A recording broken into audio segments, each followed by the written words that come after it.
Procès Boukang Alonso dit procès de la honte. On a vu le ministère public en difficulté face à la défense. Une défense bien méticuleuse, une défense menée par le professeur et docteur Nabirungu. Il était là. Nous allons en parler avec notre invité. C'est dans une coprésentation de Floyd Zantoto. Bienvenue.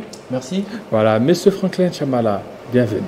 Merci beaucoup. Vous avez suivi l'actualité judiciaire qui est certainement dominée par ce procès à la Cour constitutionnelle. Mais bien avant cela, il y a d'abord l'actualité politique ou l'actualité économique. On a vu les avions ou l'avion revenir. Après 2016, 2017, l'avion est revenu. C'est l'État congolais qui aurait quand même dépensé l'argent pour que cet avion puisse revenir. Et vous, comment vous vous sentez par rapport à l'arrivée de ce drone? Bon, d'abord, merci beaucoup pour l'invitation. Oui.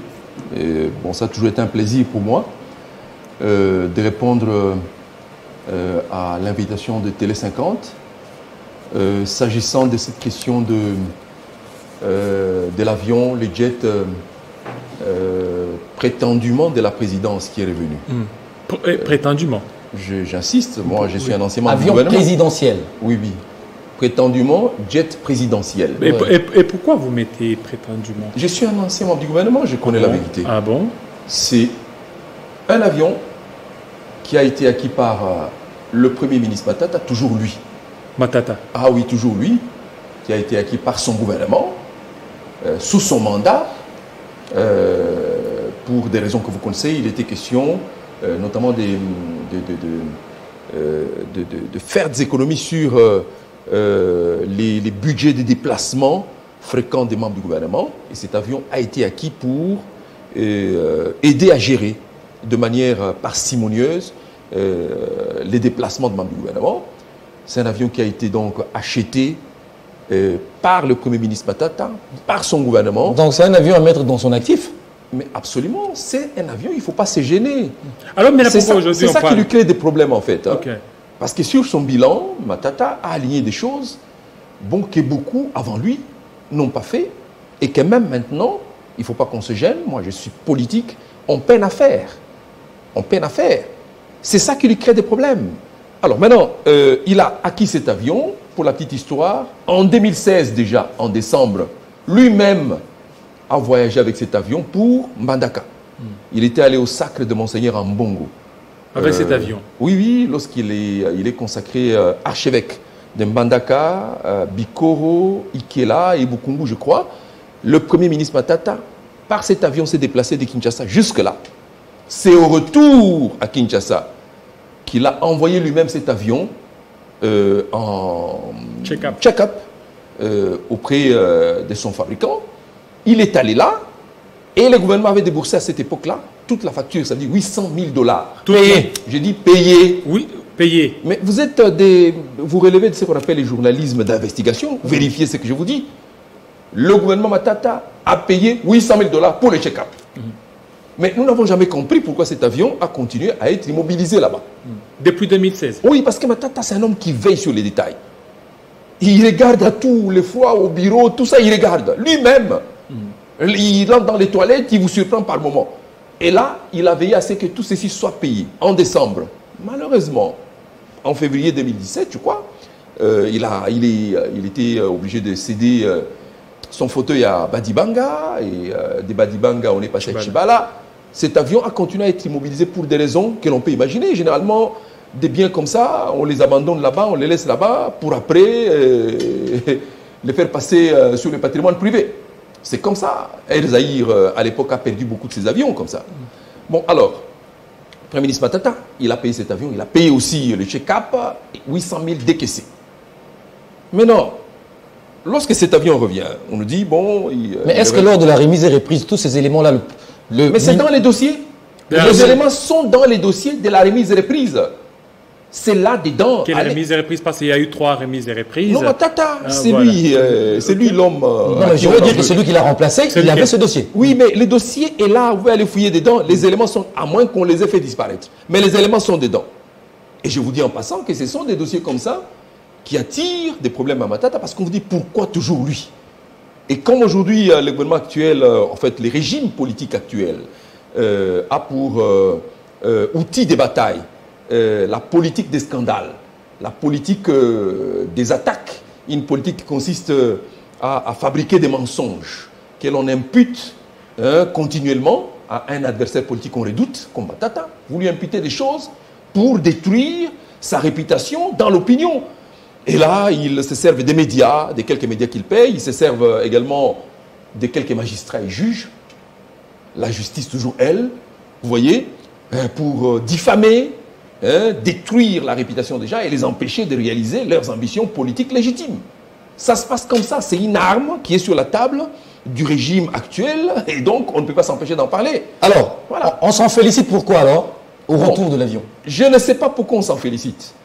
En principe, si les partenaires de l'UDPS qui sont au pouvoir maintenant étaient vraiment sincères, ils devaient aussi célébrer Matata et dire en tout cas félicitations Matata pour avoir acquis aussi cet avion que nous faisons maintenant passer sur les patrimoines, n'est-ce pas, de la présidence. Parce que sous Matata. Mais on va le féliciter pourquoi? Parce que c'est l'argent du contribuable congolais. Mais il fait pourquoi? Parce que c'est l'argent du contribuable congolais qui a servi à payer la facture du check-up. J'ai dit, pourquoi ne peut-on pas les féliciter? Sous Matata, alors que rien n'est présagé que l'UDPS viendrait au pouvoir. Sous Matata, la primature est réhabilitée et un pavillon entier est dédié à Tshisekedi Etienne, Tshisekedi Wamulumba Etienne. C'est là la primature.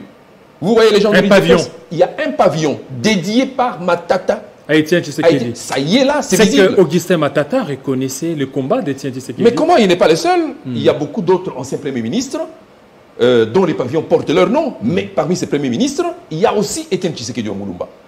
Vous pensez qu'aujourd'hui, l'UDPS peut faire autant du nom de Matata? Non, nous devons quand même faire la politique avec élégance. Vous comprenez? Reconnaître les mérites des autres, les célébrer. Ça fait grandir le pays, ça nettoie aussi l'image du pays. Nous devons bien voir l'image du pays. Mais malheureusement, ici, on vous dit, bon, les gens comme les Matata sont déjà à tuer. Il faut inventer les mensonges, inventer des scandales à leur imputer pour les descendre dans l'opinion. Et on passe, il y a des laboratoires qui sont payés pour ça. Installés pour inventer simplement des mensonges à imputer à Matata. Bon, comme Dieu, c'est un Dieu des justes, Dieu réhabilite toujours les justes. Voilà, Dieu réhabilite toujours des justes. Alors, il y a cette information judiciaire. Évidemment. Voilà, l'information sur Bukanga Nozo. La deuxième audience. Voilà, la deuxième audience. Mais avant qu'on évolue, on va demander la première vidéo et puis on va revenir pour commenter. Merci.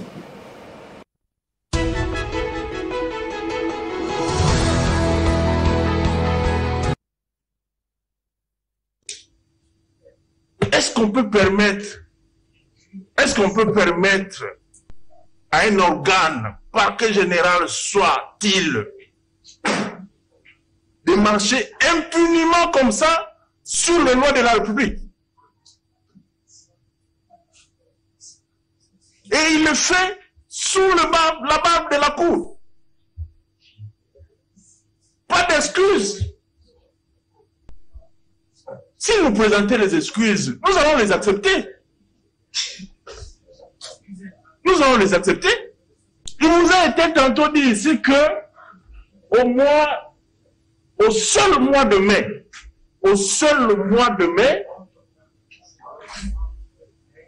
le parquet général, preuve votre cours, je ne veux pas entretenir de confusion, le parquet général, preuve votre cours, a saisi le Sénat par 3 fois, avec 2 excuses. À un moment donné, Monsieur le Président, et puis surtout à un certain niveau de responsabilité, on ne peut pas verser dans ce genre de tâtonnement.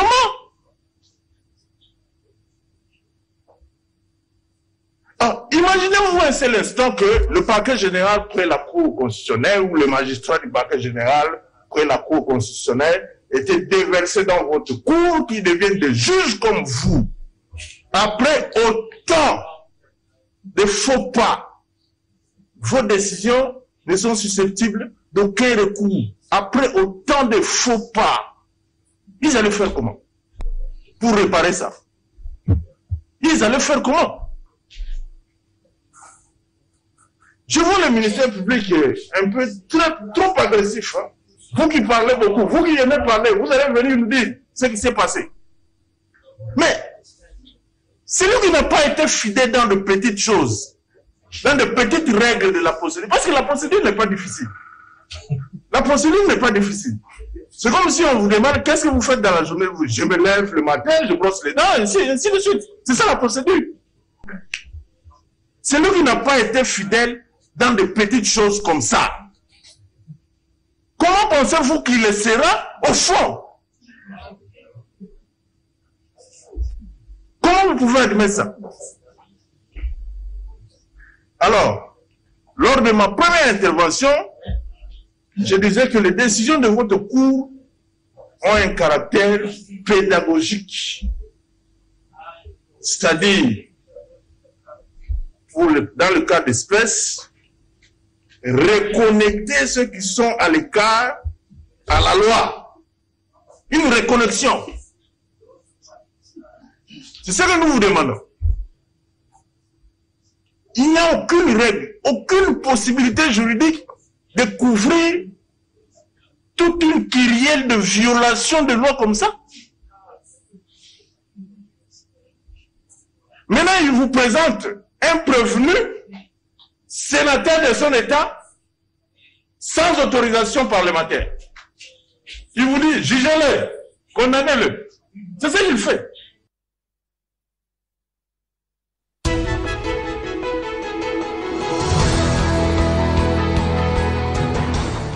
Sénateur de son État, jugez-le, condamnez-le. Voilà, Monsieur Franklin Chamala, vous avez suivi une plaidoirie, les ras-le-bol de la défense de Patrice Kitebi. Bon, je dois rendre hommage à cette équipe, le collectif des avocats de la défense, qui a déroulé là une plaidoirie excellente, qui démontre que dans ces pays, nous avons quand même encore un reste qui peut participer à l'édification de ce pays, ne serait que sur le plan de l'éthique, des valeurs éthiques. Parce que là, nous sommes en face pratiquement des gens qui sont animés, en fait animés d'une culture de suffisance, doublée d'une culture d'ignorance de toutes les valeurs morales, toutes les valeurs qui peuvent participer à la construction d'un État moderne. Et là, vous voyez un avocat, dans sa plaidoirie, rappeler à l'ordre le PG, près la Cour constitutionnelle. Il rappelle à l'ordre celui qui est censé veiller au respect des lois de la République pour l'intérêt général. Il lui dit, mais vous qui êtes censé rappeler tout le monde à respecter les lois de la République, déjà vous les violez impunément. Vous ne vous sentez même pas concerné par les lois de la République. Les règles élémentaires, on vous dit, et c'est une loi qui vous dit, elle est consacrée dans la procédure, devant votre instance, pour engager les poursuites contre les gens qui sont justiciables devant vous, vous devez absolument obtenir l'autorisation de la chambre dont il relève. Vous faites fi, c'est un principe qui ne nécessite pas d'avoir été à la faculté de droit pour comprendre que c'est un principe qui s'impose dans la procédure. Mais comme les magistrats et certains juges se sont mis aux ordres des politiques, tant que les politiques disent derrière, attention, tuez-nous ce type-là. Bref, vous voyez des hommes qui sont respectables devenir des tueurs politiques. Ils doivent tout faire pour satisfaire à leur employeur politique. Il se permet là de marcher sur les lois de la République pour atteindre l'objectif politique qui lui a été assigné et amène devant la Cour un homme avec un dossier vide, impréparé, mal préparé. Alors, monsieur Franklin Tchebala, quand on regarde la plaidoirie de l'avocat qu'on vient de suivre tout à l'heure, ça veut dire que l'ancien Premier ministre, sénateur de surcroît, est devant une cour jugée sans autorisation du Sénat. C'est ce que ça veut dire. Mais les avocats l'ont bien démontré. Et par rapport à toutes ces exceptions que les avocats du collectif de la défense ont soulevées, le PSG n'a pas dit mot. Les ministères publics n'ont pas répondu du tout. À ce sujet. Mais parce que c'était patent. C'était patent. C'est vraiment patent. Mais qu'est-ce que vous faites là? Oh, ben, il faut montrer à la face du monde que dans ce pays, les gens qui ont choisi de se ranger du côté du droit sont prêts à mourir pour le droit. Et c'est ça l'état des droits. Mais ceux qui font la négation de l'état des droits et qui ont résolu, eux, de marcher sur les lois de la République, sont aux côtés de l'anarchie et se sont engagés dans une confusion ahurissante. Là, c'est un spectacle d'une confusion ahurissante. Vous êtes en face de celui qui devait donner les leçons et qui s'assoit pour recevoir les leçons. Le PG est assis et c'est les collectifs d'avocats de la défense qui lui disent ce qu'il devait faire. Et j'ai beaucoup apprécié, moi, le calme impérial du président de la Cour. J'ai donné comme ça. Mais un calme impérial. Alors, monsieur Franklin, en regardant le président de la Cour, son expression faciale enseigne quoi? Parce qu'il était calme, visiblement un peu déçu. Je ne sais pas si c'est la même lecture que vous avez. Non, mais c'est un calme impérial. Lui, c'est un enseignant de droit qui est en train de regarder et de suivre un scénario où les enseignements qu'il dispense sont battus en brèche par les hommes qui sont censés veiller au respect des lois de la République. Le président est assis là, il est perdu. Le président est perdu. J'ai prié pour le président pour qu'il se reprenne parce qu'il était perdu, vraiment perdu. Alors, mais quand on regarde le procureur général, du haut de ses 35 ans d'expérience, faire ceci, l'avocat l'a dit, les procédures élémentaires, avec 2 excuses, ça cache quoi derrière? Mais je vous ai dit ici, dans mon introduction, que nous avons ici, dans ce pays, des hommes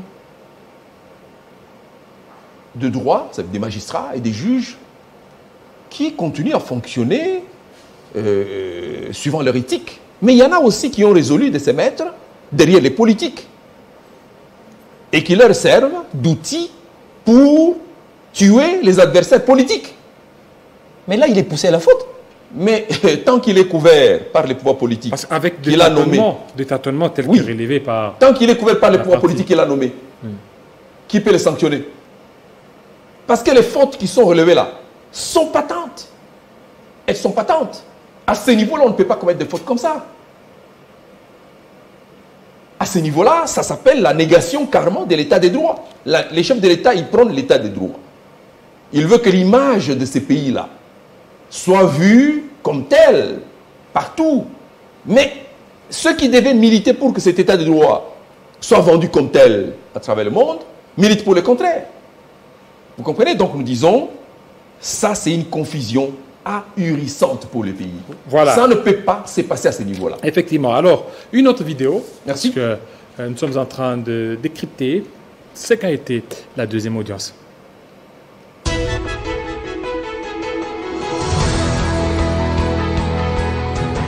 Accepter l'intervention volontaire. Mais on ne continue pas la réflexion. On ne réfléchit pas en droit comme si on réfléchit dans la Bible. Et Jésus plaira et on s'arrête. On dit il faut plairer les morts. C'est ce droit-là qu'on veut amener à la Cour constitutionnelle et je refuse. Que dit la... Parce qu'il faut peut-être qu'on dise, qu'on interprète ensemble. Même si la décision, c'est vous qui la prenez. L'article 106, j'ai la noble mission de la lire parce que j'estime qu'il y a problème de lecture et de compréhension grammaticale avant que ça n'évoque les questions de droit. La constitution des partis civils n'est pas recevable devant la Cour. Parce qu'ici, il y a même un problème sémantique. Et pour vérifier, il faut voir la finalité de cette constitution des partis civils. Et la démarche de celui qui se réclame comme intervenant volontaire. Mais en droit, la beauté du droit, c'est dans la continuité. D'heureuse mémoire, mon maître Carlo Gombika, il disait, même si vous êtes dans la fausseté, le problème en droit, c'est la cohérence. Mais ici, vous entendez les arguments, le ministère public dit, non, écoutez, c'est bien dit dans l'article 6, mais qu'à un moment donné, nous pensons que il y a le pacte international. Mais il y a la hiérarchie des normes que vous enseignez. Que dit la hiérarchie des normes? À quel moment on fait allusion à une norme inférieure, à une source inférieure? C'est quand la constitution est muette. C'est quand les lois sont muettes. Mais ici, ça a été dit. Et on fait allusion à cette jurisprudence qui a déjà été fondamentalement avancée par mon confrère en disant Moukendi est demandeur en cassation. Monsieur le Président, on ne peut pas abuser de votre temps. Et nous pensons que pour la même dialectique, Moretti, qui est en fait mon maître sur la question du droit pénal constitutionnel, a dit la justice ne se rend pas dans les réseaux sociaux, ni dans la rue, ni dans les médias. Et l'honneur des hommes, pas jusqu'aujourd'hui qu'hier, ne mérite d'être jeté dans les chiens. Je pense que vous allez devoir lever l'option, pas nécessairement nous répondre dans un arrêt de principe, parce que la grandeur maintenant d'un avocat, c'est au travers de la confrontation du droit et des faits que dans les proclamations de dispositions légales. Nous allons nous faire compléter, nous avons dit.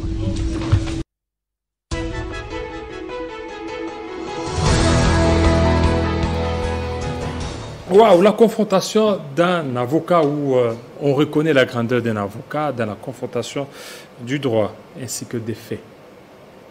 Alors, Monsieur Franklin Tchambala. Oui, moi je voudrais poser la question par rapport à cette vidéo. On voit Maître Laurent Onyemba lors de la plaidoirie, mais je voudrais poser la question pour savoir pourquoi le ministère public fait recours à la constitution des partis civils. Et ces gens-là ont reconnu que c'est interdit, mais ils tentent quand même le coup. Mais vous donnez raison à la raison. Ici, regardez, la vérité a pris les dessus sur les tueurs politiques.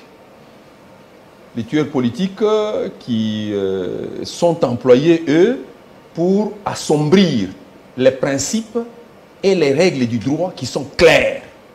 Vous savez, des gens maintenant qui se font payer pour assombrir les principes du droit qui sont universels et clairs. Est-ce que l'objectif c'était d'assommer davantage l'ancien Premier ministre Augustin Matata Ponyo lorsqu'ils veulent à tout prix qu'il y ait la constitution des partis civils? Mais c'est ça l'objectif. Leur cible, c'est Matata. Matata, là, il faut par tous les moyens, y compris en marchant sur la Constitution, il faut détruire Matata. C'est ça l'objectif. C'est ça l'objectif. Et maintenant, regardez, vous avez ici des gens qui sont censés être enseignés par les procureurs. Hein? Mais qui, eux, se mettent debout pour commencer à enseigner les procureurs. À dire aux procureurs, là, vous avez commis une faute. Là, vous n'avez pas respecté la loi. Là. Et ça embarrasse même la Cour. Ça embarrasse la Cour. Donc, vous êtes en face, là, d'un scénario, encore une fois, qui consacre une confusion ahurissante. Il faut balayer ça rapidement. Notre République ne mérite pas ça. Vous comprenez? La République ne mérite pas ça. Mais j'ai vu, quand on balançait la vidéo, là, j'ai vu M. Christophe Gobler. Là. Je l'ai vu. Oui. Mais Christophe Gobler, il est là, vous savez, depuis combien de temps? Depuis à peu près un mois. Okay. C'est lui le patron d'Africom Commodity. Oui. Le patron d'Africom Commodity, qui est la société qui avait signé les contrats avec le gouvernement en vue de pouvoir bâtir Bukangalonzo. M. Christophe Gobler. Il est là. Personne ne voulait qu'il vienne au Congo. Tous citaient son nom, en commençant par l'IGF et les PG, mais personne ne voulait qu'il vienne. Mais il est quand même venu. À cause de sa témérité, il est ici. Ça n'a pas été une surprise pour eux? Mais ça a été une grande surprise et une déception pour eux. C'est à cause de ça qu'ils ont inventé l'affaire de la prétendue fuite. On vous dit qu'ils voulaient fuir. C'était faux? C'était faux, archi faux. C'est quoi la vérité? Oh, mais je continue d'abord. Oui. Christophe Gobler est là. Il y a des médias qui étaient payés ici pour les citer. Oh non, Gobler avait donné l'argent au Premier ministre Matata. Il se faisait payer par les trésors. Vous comprenez? Les trésors payaient sa société. par ses comptes en Afrique du Sud. Et à partir de ces comptes, on dit, il envoyait les rétrocommissions à Matata. Maintenant, Christophe Gobler est là en chair et en os. Je n'ai pas vu les mêmes médias, notamment Kinkei Moulumba, les professeurs. Je ne les vois pas en train d'aller vers Gobler pour lui dire, vous êtes maintenant là, faites une interview pour confirmer ça, pour dire ça à haute voix. Alors je ne comprends pas, pourquoi même pas les médias, tous ceux qui sont intéressés par l'affaire, vont vers lui pour avoir des nouvelles, la vérité sur les questions. Mais vous-même, vous l'avez invité. Invitez-le, il est là. Ses avocats sont presque tous des l'UDPS. Presque tous des l'UDPS, en commençant par des hommes respectueux que je respecte. Chabani, c'est un ancien secrétaire général de l'UDPS. Actuellement, c'est lui le président de la commission électorale de l'UDPS. Oui. C'est un grand avocat. Et il y a un autre... Jean-Paul Chilumbaï. Chilumbaï, qui est député provincial. Tous de l'UDPS, comme par hasard. Il est entre leurs mains. En principe, bon, il n'est pas contrôlé par nous autres qui sommes du camp opposé. Donc, mais je crois que si effectivement Krobler avait fait des rétrocommissions à Matata, Krobler aurait peut-être dit ça à ses avocats. Mais et ce serait connu. Je dis que vous de la presse, en commençant par ceux qui ont confirmé ces choses ici, ils l'ont affirmé à haute voix. Ils l'ont même écrit. Les professeurs Kinkei Moulumba, un ancien ministre de Matata, a écrit dans ses journaux, oh, M. Kobler avait dit, M. Kobler avait dit, M. Kobler est là. Donc tout ce que Kinkei disait, c'était... Mensonge sur M. Kobler.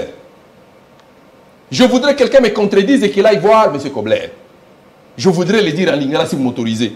M. Kobler y est aux Aliaos. Donc il n'a jamais donné aucun franc. Matata là que vous voyez, il faut rencontrer les diplomates qui les connaissent. Les diplomates sont étonnés, jusqu'au sommet des Nations Unies. Quand ils entendent les gens citer Matata dans des affaires comme ça, des détournements, des fois ils disent, mais c'est toujours le même que nous connaissons, avec qui nous avons travaillé, ou c'est un autre? Matata là, lui, ces affaires-là, c'est des affaires dans lesquelles il est étranger. Même le diable est étonné quand on cite Matata. Le diable? Le diable est étonné, parce que les gens qui devaient être cités, on ne les cite pas. Les voleurs de ces pays qui sont connus, on ne les cite pas. On va citer quelqu'un que le diable n'a jamais vu dans sa cour. Pour avoir bien travaillé, peut-être? Matata, il gêne à cause de son bilan. Parce que même les mamans vendeuses de pain savent que Matata est celui, l'homme du cadre macroéconomique. Même les mamans vendeuses de pain étaient intéressées au cadre macroéconomique. Vous comprenez? Les fonctionnaires de l'État, les enseignants qui sont en grève, tout cela, ils savent que sous Matata, c'était différent. Vous comprenez? Et c'est pour ça qu'on lui en veut. On vous dit, ces types-là, il faut quand même arriver à les salir. Il faut les détruire. Inventons un tissu de mensonges pour détruire sa renommée là. Et c'est ce qui est en train d'être fait. Voilà. Mais ce Kobler, j'ai dit, il est là. Je voudrais vraiment que, même la RTNC, qui ne nous reçoit plus, moi la RTNC ne m'invite plus. Pourquoi? Mais parce que je suis un homme, et j'ai dit trop la vérité. J'ai dit trop la vérité. Invité, M. Kobler, il est là. On a dit que c'est lui, il était payé par les trésors. Vous voyez les schémas, il est payé par les trésors, et puis sa société envoyait l'argent, virait l'argent dans les comptes de Matata. Il n'y a pas de relation entre Kobler et Matata? Kobler là a dit lui-même, il dit qu'il n'a jamais rencontré Matata. Nous, moi j'allais à Boukangalonzo tout le temps, je n'étais pas membre du gouvernement. J'allais tout le temps. Je suis de ceux qui sont entrés même dans la maison où M. Kobler habitait. Moi j'ai mangé les pondous que son épouse préparait. Vous comprenez? Je connais bien. Il ne connaît pas le Premier ministre Matata. Matata, ce n'est pas un homme que les gens rencontraient comme ça. Il y a des ministres au gouvernement qui sont entrés et qui sont sortis sans avoir jamais eu l'occasion de rencontrer le premier comme ça.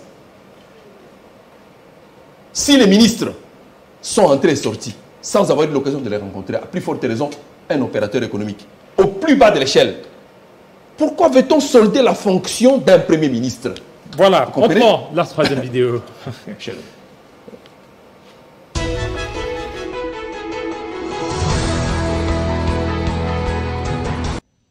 L'article 107 de la Constitution dit ceci concernant les immunités.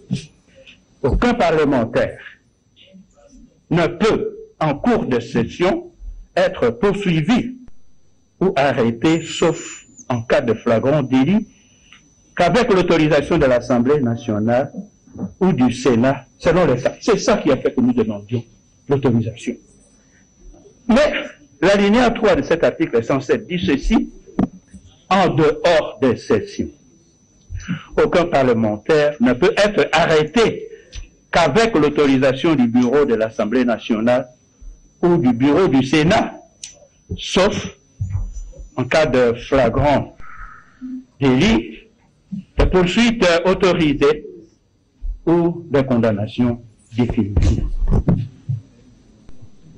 Mais nous avons attendu alors que la session du Sénat soit clôturée. Et alors, cet article, cet alinéa 3 de l'article 107 nous autorise. On a proscrit que l'arrestation, nous relisons, en dehors des sessions, aucun parlementaire ne peut être arrêté qu'avec l'autorisation du bureau de l'Assemblée nationale ou du bureau du Sénat.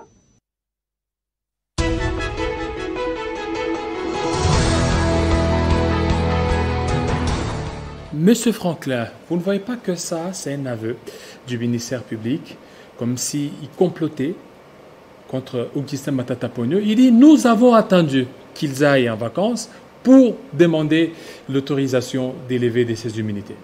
Bon, heureusement que vous-même vous avez compris, parce que même les mamans et tous les jeunes gens qui suivent le reportage ici comprennent maintenant les dessous des cartes. Excusez-moi, vous allez dire à Jean-Marie Kassamba de m'excuser pour les dessous des cartes. Mais le procureur, il a vendu la mèche lui-même. Il dit, j'ai introduit mes réquisitoires, je n'ai pas eu gain de cause. Je me suis même excusé pour les erreurs que j'avais commises. Mais je n'ai pas eu gain de cause devant la plénière du Sénat. Alors j'ai attendu qu'il parte pour passer par les bureaux. Il y a un sous-entendu. Pourquoi il a attendu? Il dit qu'il parte en vacances et j'ai actionné un mécanisme qui me permet de passer par les bureaux parce que, avec les bureaux, je savais que ce serait facile, nous sommes en phase. Donc il n'y a pas complicité là. Mais c'est ça les sous-entendus. C'est ça, quand je dis ici que... Donc le bureau a coopéré avec... Mais je vous ai dit que il y a des magistrats et des juges qui se sont résolus d'être sous, en fait, aux ordres, qui sont mis aux ordres des politiques. Mais lui-même, il a dit, j'ai attendu qu'il parte. Et j'ai actionné l'article qui me permet simplement de faire un petit raccourci vers les bureaux, parce qu'avec les bureaux, c'était déjà acquis. Qu'est-ce que les gens cherchent à comprendre? La mèche est vendue. La mèche est vendue. Le monde entier observe que Matata Ponyo Mapon... Donc le bureau du Sénat a livré Matata dans un complot. Mais le procureur l'a dit lui-même. Ce n'est pas moi qui l'ai dit. Excusez-moi. Il l'a dit lui-même. C'est là. Mais oui. La preuve. Oui. Il y avait un quart de reportage là-bas. Positionné pour diffuser ce procès-là. Pour montrer à la face du monde le visage de Matata et dire au monde que cet homme qui se faisait passer pour un homme propre avec sa cravate rouge, c'est en réalité un voleur. Pourquoi ce reportage n'a plus eu lieu en dépit de toute la publicité qui a été faite autour de ça? C'était en différé. Oh, en différé, une seule fois. Une seule fois. Alors que c'est une affaire stratégique politiquement pour le régime. Parce que les choses comme ça, on ne les diffuse pas deux fois. Ça humilie les agents qui se sont mis aux ordres. Ça les humilie. Le procureur dit, j'ai attendu. Ils sont partis.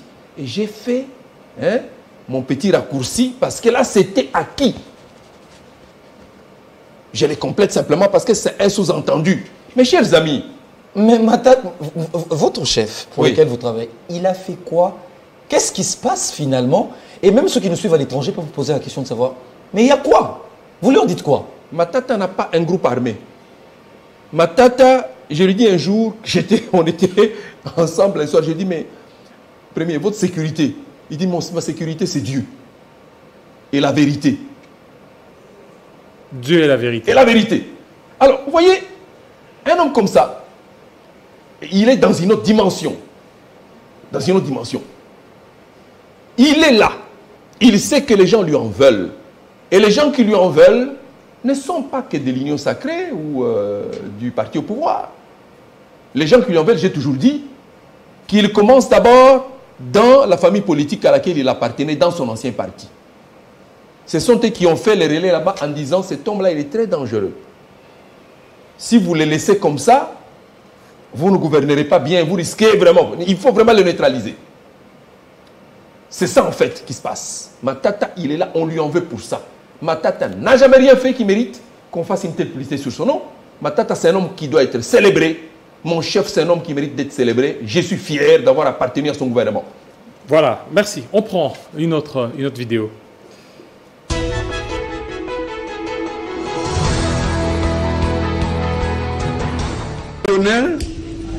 Et la juridiction pénale du chef de l'État et du Premier ministre dans le cas et conditions prévues par la Constitution.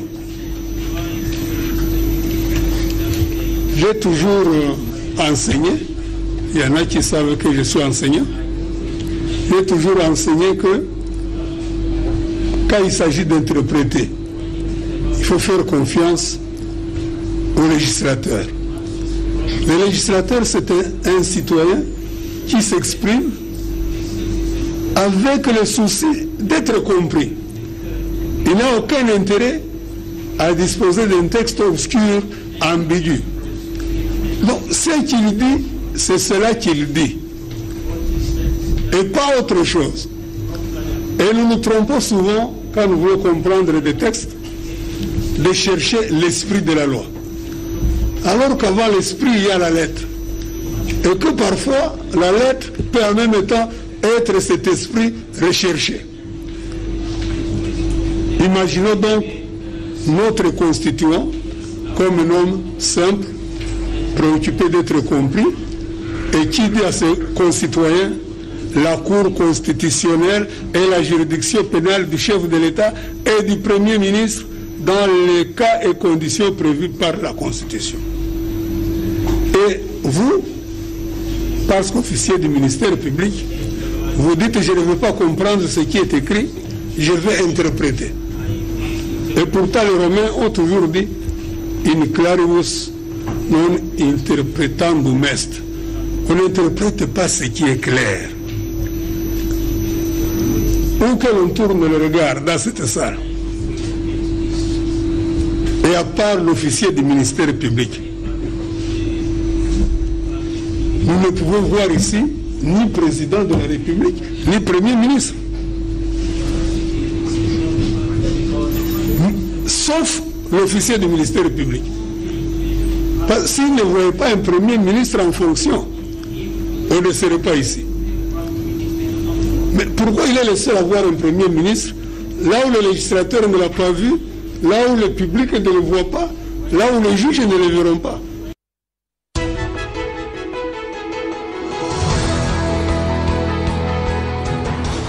Monsieur Franklin Tchambala, pourquoi la Cour veut à tout prix que Matata Ponyo soit jugé devant cette juridiction, la plus haute d'ailleurs, alors que les avocats continuent à contester la compétence de cette Cour constitutionnelle? D'abord, je rends hommage à la presse qui a fait ce travail remarquable. Je ne sais pas comment, mais les images comme ça sont des images pour lesquelles on doit vous décerner un prix. Je ne sais pas quel prix je vais vous décerner, mais celui qui a fait ces images, rassurez-vous, il a déjà un peu du crédit chez moi, ou quelques mégas. Je ne suis plus ministre en fonction. C'est tout ce que je peux donner et à celui qui nous a donné l'occasion de suivre ces images-là, dont je demande la rediffusion intégrale pour donner l'occasion aux étudiants, à tous les chercheurs de se rendre compte qu'à côté des ténèbres, il y a la lumière. Et les ténèbres ne persisteront toujours pas devant la lumière. Donc la question, oui. Nous sommes là, sur cette affaire-là. Oui. Pourquoi il dit, vous avez vu un président ici, vous avez vu un premier ministre ici? Oui, parce que la Cour, là, pour qu'elle siège comme ça,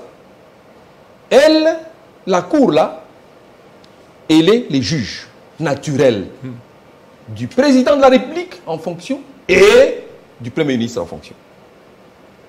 Donc les deux responsables de l'exécutif, là, c'est leur juge naturel. Et c'est écrit dans la Constitution dont le procureur général est censé être protecteur. Parce qu'il est procureur général près la Cour constitutionnelle. Donc lui ne respire que la Constitution. Il est censé respirer la Constitution. Mais là, regardez, le professeur Nyabirungu, il dit, maintenant nous sommes là, la Cour est en train de siéger. Bon, la Cour est supposée siéger pour juger et entendre le président de la République en fonction et le Premier ministre en fonction.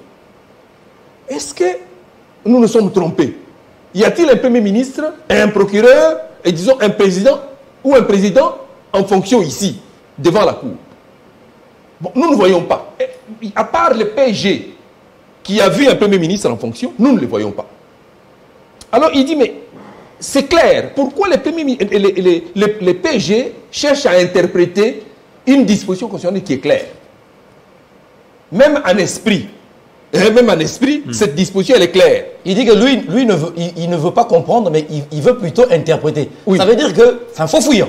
Un faux fouillant. Alors, le professeur a continué, il dit, oui, même au cas où il y aurait un Premier ministre en fonction ici, ou un président de la République en fonction ici devant cette cour, je souhaite ici que les PSG nous montrent l'autorisation des poursuites qu'il a eu du Congrès, parce que pour poursuivre, pour engager les poursuites, la Constitution dit on ne le fait qu'avec l'autorisation du Congrès, pas d'une chambre.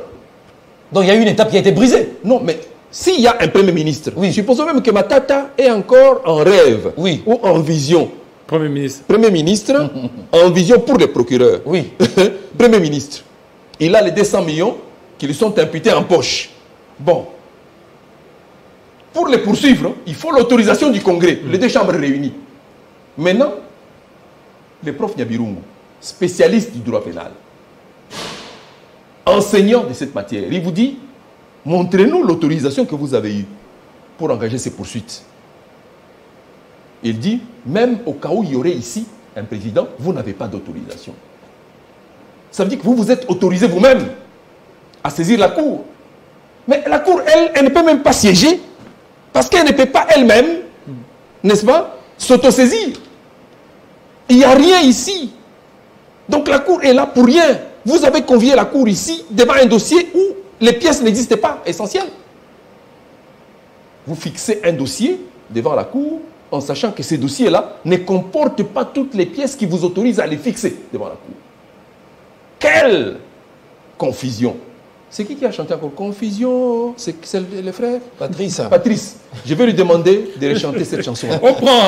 On prend une autre vidéo. La confusion nous a vraiment accaparé à ce point-là. Une autre vidéo.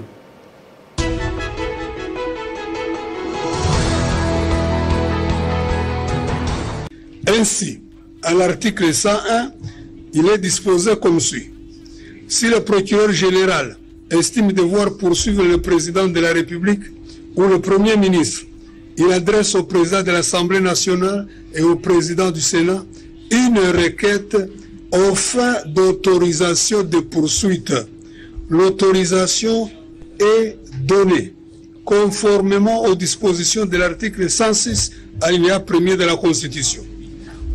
Au regard de ces textes, quelles sont, dans les cas d'espèce, les obligations qui pèsent sur l'officier du ministère public? Cette question, l'officier du ministère public ne se la pose pas. Peut-être avec beaucoup de bonne volonté, mais avec quand même un problème que vous devrez surmonter et résoudre, à moins que l'organe de la loi comprenne ses fonctions comme impliquant le droit de vivre au-dessus de la loi. Il devait notamment produire ici la requête qu'il a adressée au président de l'Assemblée nationale et au président du Sénat au fait d'autorisation des poursuites du Premier ministre. Je ne dis pas ancien Premier ministre, parce que l'officier du ministère public est convaincu que M. Matata est toujours Premier ministre en fonction.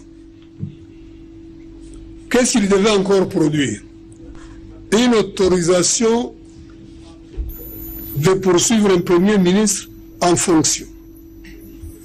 Je vous ai mis au défi de nous trouver ce Premier ministre en fonction. Je ne vais pas vous embarrasser en insistant.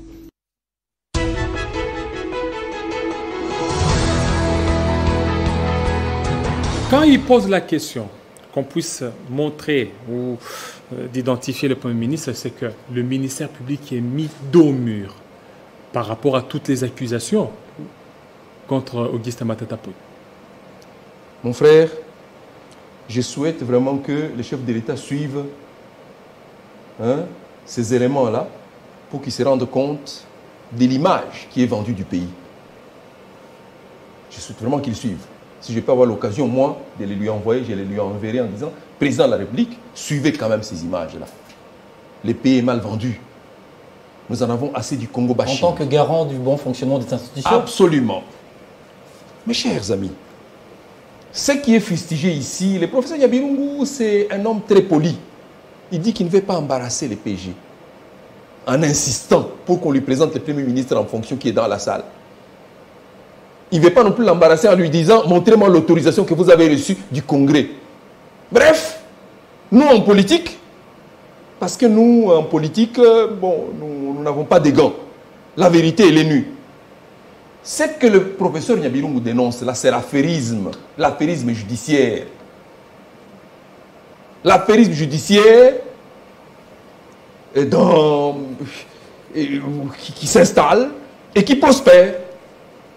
Il dit, mais comment, en sachant que vous êtes déjà en train d'œuvrer en marge de la loi, vous pouvez persister à continuer à agir en piétinant les lois de la République? L'affairisme judiciaire. Non, nous disons non, non, absolument non. Lumumba n'était pas mort pour ça. Kasavubu n'était pas mort pour ça. Les héros de l'indépendance ne sont pas morts pour faire ça de la République démocratique du Congo. Nous vendons une très mauvaise image du pays. Il faut changer de cap. Donc si je comprends bien, ce procès est également suivi par les Nations Unies, représentées ici par Service de droits de l'homme, MONUSCO, tout ce procès est suivi. Mais il est bien suivi. Il est bien suivi, c'est un procès qui a beaucoup d'implications. Mais c'est Gobler que vous voyez là. Mais M. Gobler, c'est un expatrié. Ce n'est pas un Congolais. Personne ne voulait qu'il vienne ici, je vous le disais. Personne. Il est là. Il est là maintenant. Parce qu'il est venu et il a surpris tout le monde. Son gouvernement sait qu'il est ici. Et donc son ambassadeur suit ce qui se passe. Vous comprenez? Et ils vont faire rapport. Mais comment? Comment ne pas le faire? Lorsque vous avez vu les Nations Unies intervenir dans un procès comme ça, en disant il n'y a rien dans ce dossier, laissez Matata. Il le savait, hein? Mais il le savait. Il le savait bien. J'ai dit encore une fois, on a autre chose à faire. Voilà, on a autre chose à faire. L'avant-dernière vidéo.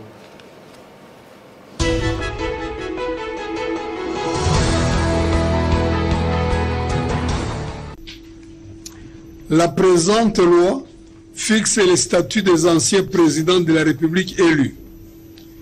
Elle détermine les règles spécifiques concernant leurs droits et devoirs, le régime de leurs responsabilités, leur statut pénal, ainsi que les avantages leur reconnus. Elle détermine également les avantages et devoirs accordés aux anciens chefs de corps constitués. Bien plus, l'article 7 de la même loi concerne le statut pénal d'un ancien président de la République. Tout ancien président de la République élu jouit de l'immunité de poursuite pénale pour les actes posés dans l'exercice de ses fonctions. Ça, c'est une preuve en quoi? En effet, si les constituants avaient déterminé le statut pénal d'un ancien président de la République, il n'y reviendrait pas pour une loi portant statut pénal. C'est parce que cette question était hors de la Constitution. Mais on peut regretter en même temps que le législateur n'ait pas fait le même constat, à savoir qu'il n'y a pas de statut pénal d'un ancien Premier ministre et qu'il n'ait pas réagi en conséquence en associant l'ancien Premier ministre à l'ancien président élu pour édicter les immunités pénales.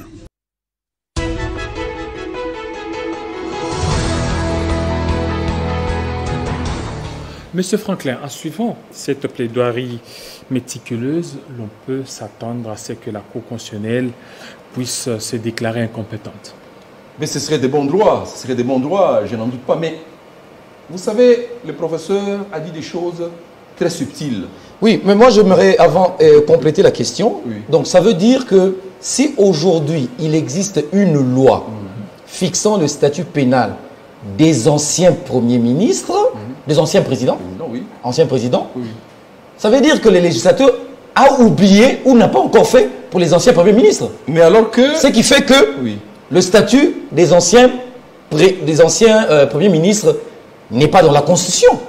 Non, mais il y a une loi qui fixe les statuts, en fait les avantages reconnus aux anciens présidents et anciens premiers ministres. Oui. Il y a une loi qui fixe. En réalité, en prenant encore une loi qui fixe les statuts pénals des anciens présidents de la République, automatiquement, on devait prendre également une loi fixant aussi les statuts pénals des anciens premiers ministres, parce que les deux, parce qu'ils sont les statuts pénals des deux, parce qu'on vous dit qu'ils ne sont pas poursuivables par rapport aux actes qu'ils ont posés dans l'exercice de leurs fonctions. C'est ce qui est dit dans cette loi-là. Oui. Bon, maintenant, on le fait pour le président, on ne le fait pas pour le premier ministre, et le professeur Nyabirungu, il dit, par analogie, en droit, on devrait appliquer ce qui vaut pour le président, l'ancien président, à l'ancien premier ministre, parce qu'ils sont tous les deux les têtes de l'exécutif. Le pouvoir exécutif a le président comme chef, assisté par le premier ministre. Bon, maintenant, je voudrais faire un petit... sortir un peu de sujet. J'ai dit, mais c'est tellement ridicule que même la salle là, dans laquelle la cour siège, et cette salle-là témoigne contre ceux qui témoignent contre le Premier ministre. La Bible elle dit que toute langue qui s'élèvera contre vous en justice est déjà condamnée. Elle ne dit pas pour tout le monde. Hein. Cette parole, c'est pour les justes. C'est ça. Parce que si en Gualima ou quelqu'un qui... Les Bombay ici disent ça n'a pas d'effet. Mais vous voyez cette salle-là, même les murs, les meubles sur lesquels le PG est assis, hein? C'est lui qui paye, qui réhabilite, qui fait tout ça. Il est assis là. Ceux qui l'ont servi lui disent, nous voulons te juger parce que nous présumons que tu es voleur. Et ils font la publicité autour de ça. Quel gâchis! Quelle abomination! Et Matata est assis comme ça. Voilà. Il a réceptionné cette salle. Il la met à la disposition de la cour. Et la cour le juge pour ça. Non! Absolument non! C'est injuste! C'est injuste. Et j'apprécie que le maître Onyemba l'ait rappelé. Ça ne marchera pas du tout.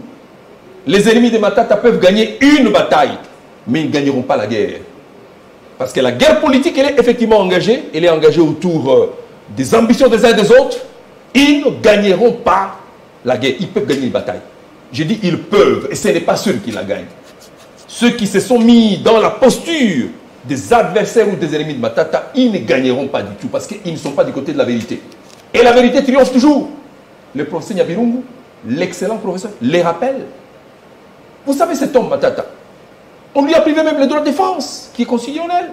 Son avocat qui devait venir pour renforcer cette équipe, cet avocat qui devait venir de la France, on lui a refusé tout. Pas de visa, pas d'accréditation, rien du tout. On dit qu'il ne peut pas venir dans ce pays. Est-ce que vous savez quelle pression un homme comme Nyabirungu a subi? Il a subi une grande pression, simplement parce que il est rangé du côté de Matata, comme si Matata n'avait pas droit à une défense. Pression. Mais comment? Moi, je suis un politique. Moi, il m'est permis de dire des choses que vous ne pouvez pas dire. Nyabirungu. Ah, voilà.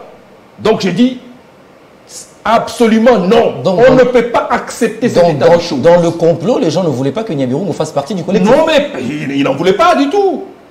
Mais s'ils sont convaincus que le dossier qu'ils disposent contre Matata, c'est un dossier bien constitué, un dossier bien documenté, mais qui laisse Matata se défendre avec ses avocats. Pourquoi il s'acharne à lui priver même le droit de défense? Ça veut dire qu'il y a anguille sous roche. Voilà. Il y a anguille sous roche. La dernière vidéo. Hein. On prend la dernière vidéo et puis on commente pour terminer notre mission.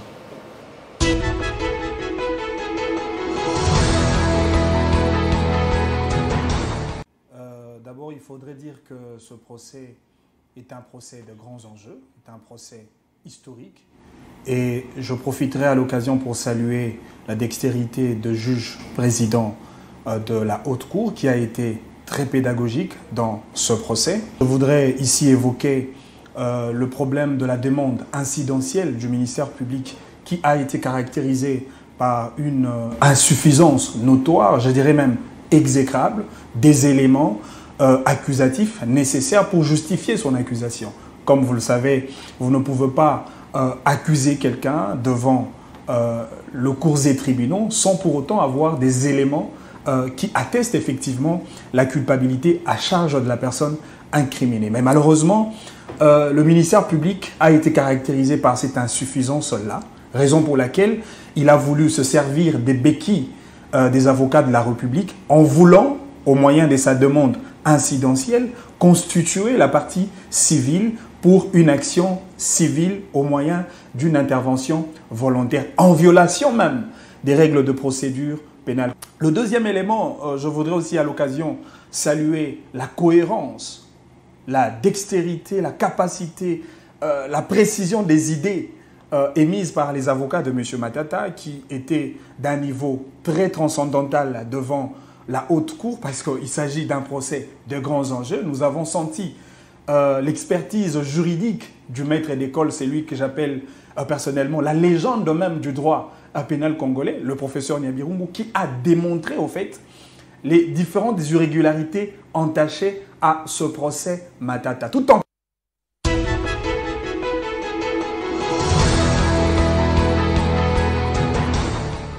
Voilà, M. Franklin, vous avez suivi. Ça, c'est l'analyse d'un juriste qui suit de près ce procès. Il a relevé un peu la dextérité dans le chef du professeur Nyabirungu. Et aussi, il a beaucoup plus félicité la tenue de cette deuxième plaidoirie. Tout à fait. C'est sans commentaire de ma part. Sans commentaire de ma part, tout est clair. Je souhaite vraiment que le chef de l'État suive lui-même ces éléments-là. Ceci appelle à mon esprit un appel citoyen. Un appel à l'expression ferme de notre volonté pour braver toutes les contraintes qui sont mises sur notre voie. Un appel ferme pour que nous puissions, comme Congolais, traduire en acte notre engagement citoyen par une forme d'expression forte de notre citoyenneté. Des choses comme ça ne sont pas concevables dans une république des hommes ou des humains. Une république qui se veut être un état de droit. Des choses comme ça ne sont pas concevables. On a beau crier Matata, Matata, mais ceci montre qu'il y a un complot contre Matata. Ça montre qu'il y a un complot contre un enfant de la République qui n'a rien fait du tout. Qui n'a rien fait du tout. Un enfant de la République qui a tort simplement d'avoir travaillé pour le pays. Un enfant de la République qui a tort de travailler pour l'Afrique et de dire à l'Afrique, ce que j'ai fait dans mon pays, vous pouvez aussi le faire chez vous. Un enfant de ce pays qui dit à tous les jeunes, battons-nous, nous pouvons encore reconstruire notre pays. Il a tort simplement. Et bon, de convier les jeunes au leadership exemplaire. C'est ça le tort de Matata. C'est grave. Dernière question. C'était quoi ces gens autour de la cour, avec des bâches, tout ça, voleurs, tout ça? Où ont-ils trouvé ces moyens pour faire ça? Les tueurs politiques qui sont au service du régime actuel ont mis de l'argent à contribution pour recruter des badauds que vous avez vus là, des délinquants. Ils leur ont fait imprimer les calicots, des messages qui portaient uniquement, en fait, qui étaient en forme de colibé contre Matata. Les délinquants sont venus là. Ils n'ont même pas fait une heure. Ils ont commencé à se battre devant la cour pour l'argent qui leur était promis. On leur avait promis à chacun 10 000 francs. On a commencé à leur donner 5 000, ils se sont battus là. Ah bon? Ils ont arraché les calicots et j'en ai vu qui sont allés se coucher dans les herbes sur les mêmes calicots. Honte à ceux qui ont donné l'argent à ces délinquants-là. Voilà. Honte à ceux qui ont donné l'argent à ces mercenaires. Ça, ce sont les pratiques de l'ancienne République. L'ancienne, qui est déjà passée sous Mobutu. Ça ne passera pas maintenant. Maintenant, nous avons besoin des arguments de droit. Argument contre argument. Nous avons besoin de la clarté. Pas de ces choses. On trompe les chefs de l'État. On lui dit non, mais voilà, mais nous allons t'apporter Matata ici lié. Matata lié parce qu'il a fait quoi? On va te l'apporter lié.